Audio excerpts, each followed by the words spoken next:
What is up, everybody? Welcome back to another video.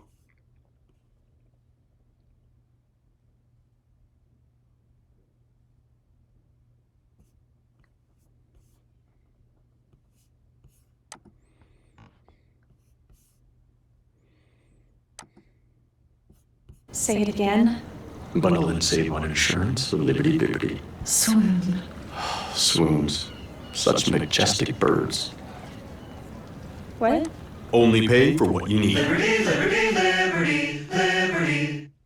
What do you expect me to say to her? She's getting married in 30 minutes. We're doing everything we can. John, can you hear me? John?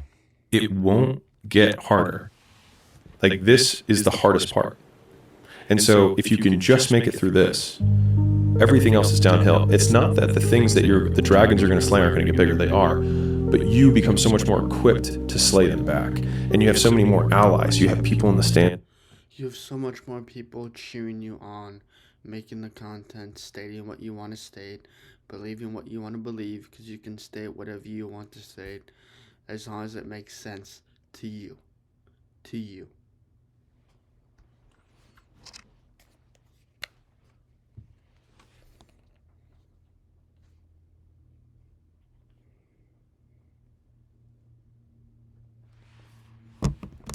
Cheering for it. You have the audience. You have all of these other things that are behind you. But at the beginning, it's just you with a stick against a bear. And arguably, that fight is a harder fight to win than beating a dragon when you have a nuclear bomb and 6 nations behind you. And so it's not even like the size of the hardship. It's just also the resources and how few of them you have, and how so much of the beginning is literally burning the one thing you have, which is time. Because you have no leverage. You don't have the money to pay other people to help you. You don't have the resources to go, like, get someone no one can learn it for you. It's like there's a lot of the things that we care about a lot, like no one can work out for you. It doesn't matter how much money you have. No one can learn skills for you. And so in the early days, like, it feels so painful because you're like, you look around to see who can help you, and then you're like, fuck, it's me again. And I think getting comfortable with the idea that each of these things, kind of like Slumdog Millionaire, if you've seen that movie, where I'll give you the TLDR. He goes through his entire life of randomness, and he gets on the Who Wants to Be a Millionaire version in India, and it has 12 questions to make $1 million. And from only 12 random experiences in his life that seemed meaningless at the time, was he able to answer all of the questions and then ultimately win. The skills that you develop along the way, like Steve Jobs learning calligraphy that then became Apple fonts that, transformed how we type. Those early days, that little trench winning in the weeds. The little trench and winning in the weeds. Whatever the so-called winning is. Whatever it is, knowing that this moment will not get any harder. This moment, winning in the weeds, winning whatever you're winning at. Knowing that it won't get any more harder than what it is now. What he means by that is it will not get any more harder than what it needs to be now. Oftentimes gives you these huge advantages later on because you have more context than anyone else. And so rather than you have more context, you have more proof, you have more stacks of evidence proved behind your back, knowing what you need to do, knowing what you need to say, because you might be afraid at some points or in some aspects of your life, but fear guides us. It shows us the way. Without not knowing the way, we might never get to that next point, get to that next acronym, get to that next being, because without being, you will never know where this life will lead you to, and without life, you may never know where this life will lead you to. lament them and hate the fact that you're going through it, remembering that these will be arrows that you put in the quiver that you're going to be using to slay the future bigger dragon. The arrows in the quiver to slay the future dragon. Whatever this future dragon, future hardship, future struggle will be, it will not be easy. It will be difficult. It will be the struggle that you gain along the way. The dragon that needs to be killed. It only gets as hard as it's supposed to be until you truly try to make it as hard as humanly possible. Because without making it as hard as humanly possible, that quiver, that arrow, will do so much damage to that future struggle, to that future side quest, because you may never know where this life will lead you to. You may never know. And what I mean by that is that without not knowing and without not saying, you may never know where this life will lead you to because you are so afraid, because you are so scared. Without being afraid, there is no fear. There is no agony. There is no pain. There is no struggle without fear. Fear kills. Fear does so much to a person. Like for me, if I don't post the post I want to post, then I will completely want to kill myself because I don't know where this life will lead me to. Which is why I'm not going to stop. I'm going to continue over and over and over again until I become that better version, until I become that understanding version of myself. Let's continue. And so expecting it to be easy is what makes it much harder than it ever is. Everybody who Expecting that it was easy becomes harder than what it truly is. If you make it difficult, if you make the struggle a struggle, it will be hard. There will be no other hardship that is out there, because without the struggle, you will have no fear, you will have no agony, you will have no pain, you will have no fucking struggle. And I mean that in the best way.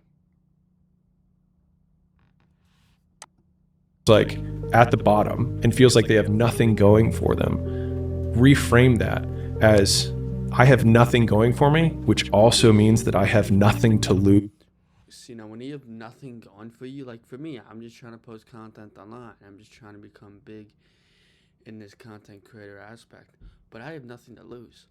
I have everything to gain within this content. I have everything to gain within myself. Without not knowing what yourself is and what yourself you're truly trying to unlock or accomplish or say or do or think or act, you will not act. You will be so afraid. You'll be so afraid when you never know what this life will lead you to. By taking action, it makes you a much more dangerous person. And I think that was the flip that I've had repeatedly shown to me in my life that allowed me to take the step that I was afraid to take. I've been wrong more times than I've been right. I have failed more times than I've succeeded. But Same here. I have failed more times than I've succeeded. My videos are not doing well. My content is not doing well. But that doesn't mean I will continue. That does not mean I will stop. That does not mean that I will continually on feeling the fear of agony, of hardship, of struggle, of pain. Because without feeling the fear, you may never know where this fear will lead you to. You may never know where this struggle will lead you to. You may never know where this hard conversation will lead you to. always succeed more and are right more in the big ways than the people who've been right all along and are wrong. Trevor says this, my editor. He says 99% right and 100% wrong. I like that. 99% right and 100% wrong. If you're right 99% of the time and you're wrong, or if you're right 100% of the time and wrong 99% of the time, you may never know what content will take off. You may never know what business will succeed. You may never know what struggle will struggle. You may never know what the feeling of pain will be. If you're so afraid, what are you trying to do? What are you trying to say? What are you trying to accomplish? What are you trying to believe that you can believe? Because without knowing what you are and knowing what you should be, you can either see yourself long enough to become the villain or see yourself become the hero of your story. What I mean by that is you have the pen. You can rewrite your story at any time. You can destroy your story at any time. You can become the villain or the hero at any time. Nobody's stopping you. The only person that's stopping you is you, your past self, yourself right now. What I mean by that is nobody else will be able to stop you besides you. It's you against you. That same quote over and over again. It's you against you.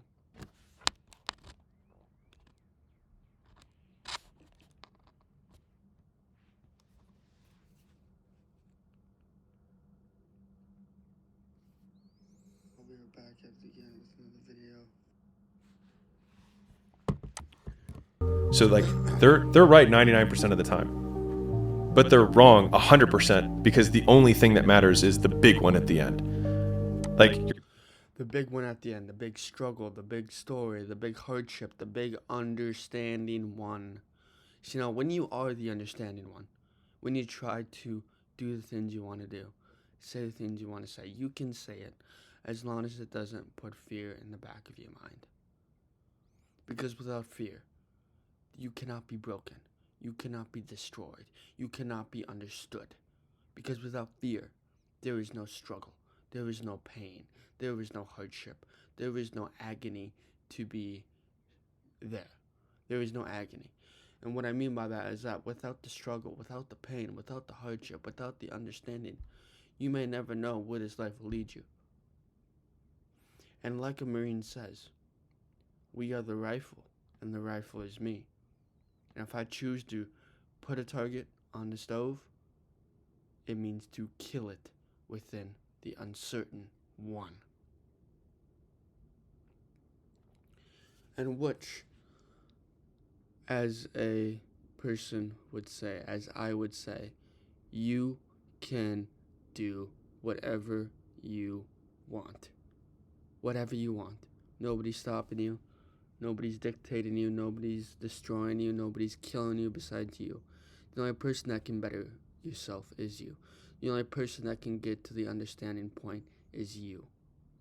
Nobody is doing this for you besides you. By the way, I am looking at my phone screen right now, so I apologize. I'm looking down. And I would not look at myself. And not look at myself. But like I said, the only person that can stop you is you, which means the only struggle that can happen is through whatever you are doing. family and friends will say that every girl that you ever date is not good enough. Except for the one time you find the girl that you're actually going to marry. And then it doesn't matter. Or like this won't last. Or like this business idea, it's not going to work. And you might have 9 failures. I feel my first 9 businesses didn't really amount to anything. 9. See, I've had I've also had like, I think 6 to 9 businesses that have also failed. Mainly content creation. And I'm still trying to do it over and over again. Still trying to do it, still trying to do it, still trying to do it. Which those 9 to 7 businesses have also failed. So there is nothing more that meets the eye of a failure.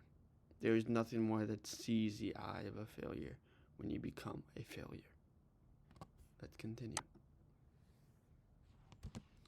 9, as in the first one, spent time, fucking failed. Second one, this one will be different, fucking failed. Third one, this is the one. And then 6 more after that, right? I'm just painting this picture because like, it's painful as shit because the whole time everyone is telling you, I told you so, and they're right. Today. They're right today. Doesn't mean that they're right tomorrow. Doesn't mean that they're right the next day or the next day or the next day. See now, one of my favorite quotes that Hamosi says is, it doesn't matter how much proof you have. It doesn't matter how much evidence you have. It's the quiver within the arrows of the story that you will one day tell within the stacks of evidence that are compiling and compiling and compiling until they are right, which means today they are right. It doesn't mean tomorrow, doesn't mean the next day, doesn't mean the next day. They are only right today because they know what is best for you. But do they truly know what is best for you? If so, then why are we doing this still? Why are we playing this rat race? Why are we playing this game? Why are we playing this character? You may never know until you truly are right. Which means that they are wrong every single day. Over and over and over again. But not forever. There's a teacher and he's got 2 classes that he teaches. And one class, he says, the only assignment for this whole semester is that you come back with a perfect clay pot. That's it. That's the assignment. The other class, he says, your objective is to make the most total quantity of clay pots, and you'll be measured by how many pots you make. And at the end of the quarter, the pots that came from the team that had to just make sheer volume Not only did they make more pots, but the quality of all of their pots was better compared to the teams that only had to make one. And it just underlines the biggest lesson that I've learned in my life, which is that volume negates luck. The money isn't made in the buy, and Volume negates luck.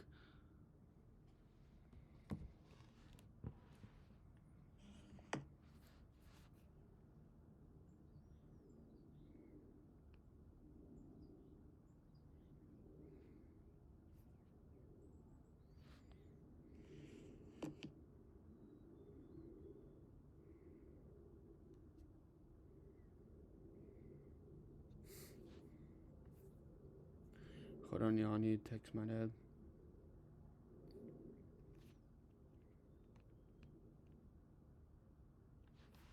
Alright, I'm gonna go make some tea and I will be right back.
ready. Now that I have my tea, everything is just fantabulous.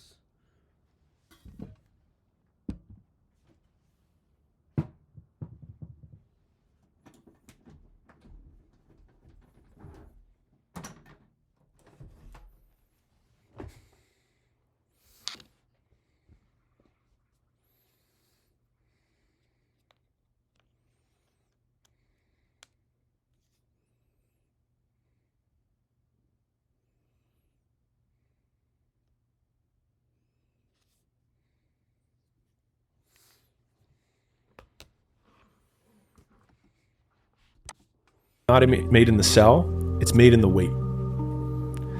And that like, I just feel like that's such an elegant way of thinking about it. It's like the hard part about the plan is sticking to the plan. Like the plan wasn't bad. Your first plan was good because it's easy to go say, I'm going to work out 3 days a week for the next year. And it's a good plan. Pretty good plan. It's a pretty good plan. And the interesting thing is that like a mediocre plan that's stuck to always outperforms an amazing and perfect plan that you never stick with to begin with. And I know this obviously from the fitness world, but it applies to everything. And so like the stick to it muscle is the one that you have to flex. And that's why like if you're going through things, you have, especially in the earlier days, like I remember I used to start and stop and I try this thing, I try that thing. It's normal because you haven't been reinforced enough of sticking with something. The world belongs to optimists. Because if you're going to do anything big, you have to believe that it can happen. Otherwise, it never will. People only root for people who don't need. Stick to, especially in the earlier days. You haven't been reinforced. Because if you're going to do anything big, the world belongs to optimists. Because if you're going to do anything big, you have to believe that it can happen. If you're going to do anything big, you need to believe that it will happen. Self-belief comes before anything else. Comes before consistency, comes before discipline, comes before infrequency. What I mean by infrequency is we all have frequencies that we give off, the vibes, the okays, the whatever. And we must believe that it will happen. Because if we don't believe, then other people will do it for us. Other people will do it before us. Other people will do it for us. Without believing, you will have nothing, which means believing that it will happen, it will happen. It will just take a lot of time, a lot of effort, and a lot of consistency over and over and over again until it truly happens. So let's continue. Otherwise, it never will. People only root for people who don't need it.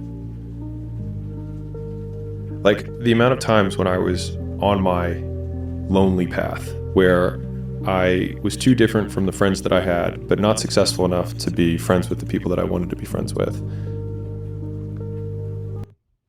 Oh, hey, buddy. It's been a minute. There's only one Ozempic. With hotels and vacation rentals, Booking.com has something for everyone. Seashells! You got anything more boutique? Oui, right this way. Yeah, we're talking. What about something more family friendly? Maybe a resort with a water park? That's when you want people to root for you. That's when you want people to support you. Once you've already won, people are like, he's amazing, he's so good. But like, that's the time when you need it the least. And so... Agreed, because when you want people to be there for you, you want people to be there for you when you don't need the support. When you don't need it to be there, when you don't need the opinions of others, because for me, I don't care about the opinions of others. I'm just going to do the things that I want to do and say the things that I want to say. And without the understanding of self-pity and self-realization, we may never know where this life will lead us to. We may never know where this self-pity, this hatred, this understanding will lead us to. Because we don't care about the opinions of others. I like to say fuck you to everybody that cares about me. Because why the fuck do you care about me in the first place? Why the fuck do you want to be there for me? Why the fuck do you want to be there for me? Because at the same time, nobody gives two shits about you. Nobody cares. Nobody understands. Nobody believes you. Because you need to believe it first. Build belief. I built belief when I had nothing. That's a David Goggins quote right there. You always have to be the person who roots for you before everyone else does. And it's usually a single clap in the auditorium for a very long period of time. Single clap in an auditorium for a very long time. Just you cheering you on. Just you cheering other people on. Or you cheering other people on. Besides you. That's why clapping for you in an auditorium will take forever. Because it's only you that is cheering you on. It is a slow clap. That's just you rooting for you. What would you do if you weren't afraid? And I love thinking about that when I'm thinking about big life decisions. Like, what would I do if I weren't afraid? And it's usually like the big one. The moment you begin working is when your output per unit of time goes up. And so that makes beginning the single greatest hack that you can have for everything else that you do in work. Because the thing is, when you start working, you start getting in the mood to work, right? Like everything else is procrastinating around the work that you think. When you start to get in the mood to work. I love that, because without being in the mood to work, nothing will get done. Nothing will be stated. Nothing will be said. The only work that will happen is in the work that is waiting to be happen, waiting to be said, waiting to be read. Because without the work is being avoided by some metric of system. Do. If you want to do something that most people can't do, literally just extend the time horizon on the things that most people can't weather. Like, there's so much opportunity on the other side of being willing to persist for an extended period of time on the correct path without getting positive reinforcement from your environment. And the longer you can stick with something without that positive feedback loop in terms of the big external thing, the easier the opportunities are, because so few people can pursue them. You can move. So few people can pursue them, because without that pursuit of happiness, that pursuit of struggle, that pursuit of outcome, there is an outcome. For me, that outcome is making $1,500 to $5,000 a month on my school. That's my main end goal. Which means I have to keep on posting YouTube shorts and keep on posting YouTube shorts and keep on posting YouTube shorts until they happen. Until they go. Until they build the community that I'm trying to build. Which that school community is making a lot of money. A lot of people are making a lot of money. Which means I need to make a lot more money than what they are making. If I, of course, want to win the school games, which of course I do. Who would not like to win the school games and be with Harmozy? And also, y'all, we are at 380 videos. Woo! I'm proud of myself. I am extremely proud of myself that I made it to this moment. And I'll make a 400 video post once I reach 400, which will be in a matter of probably a few days. So let's continue. Life at 7 times the rate of other people by simply changing when you say you're going to make a decision from end of week to end of day. So think about how that stacks up. So it's like, let's say that there were 4 decisions that you needed to make. If the normal person takes a week to make the decision, and then their mind moves on to the next thing that they have anxiety for, and start making that decision and decide another week, decide another week, decide another week. It's a month to make those 4 decisions. Whereas the Superman that takes one decision day 1, second decision day 2, third decision day 3, fourth decision day 4, they aren't even finished the week yet, and they're where the other person is at the end of the month. And like, that speed of decision making, like not paying the attention cost, the opportunity cost of your time, I think it's really profound in terms of how quickly people move through life. Figuring out what you want is 99% of it. She said, once you know what you want, getting it's the easy part. Agree. Once you know what you want, getting it is the easy part. 99% of people don't know what they want until they truly get it. And then once they get it, they're sad, they're depressed, they want to kill themselves. Just because of they're not getting what they truly want. Which what they truly want is not the difficult part. The difficult part is getting what you want and getting it now. That's the hard part. And I kind of adopted that as a worldview. Because it's like, once you're really clear, like, this is what I want, then everything that's not that is what I'm willing to give up to get it. The leading indicator of a successful person is the ability to act without anything happening. And when you continue down that path, it happens slower than you expect and then faster than you can imagine. And I think that's the part that everyone misses, is they expect the faster than they can imagine, and they imagine really big. And so then their expectations are really big, really fast, but they take the intensity and they don't apply it to a timeline that's appropriate. People struggle to do things alone. And the path of the exceptional person is one of an exception, which means that you are not with other people. And rather than fighting that or bemoaning it, see it as an indicator that you're on the right path. Because if everyone else were cheering you on, then it means you're not in the right place, because it means you're just like everyone else, and that's not where you want to be. I'll see you guys in the next one, and yeah, peace.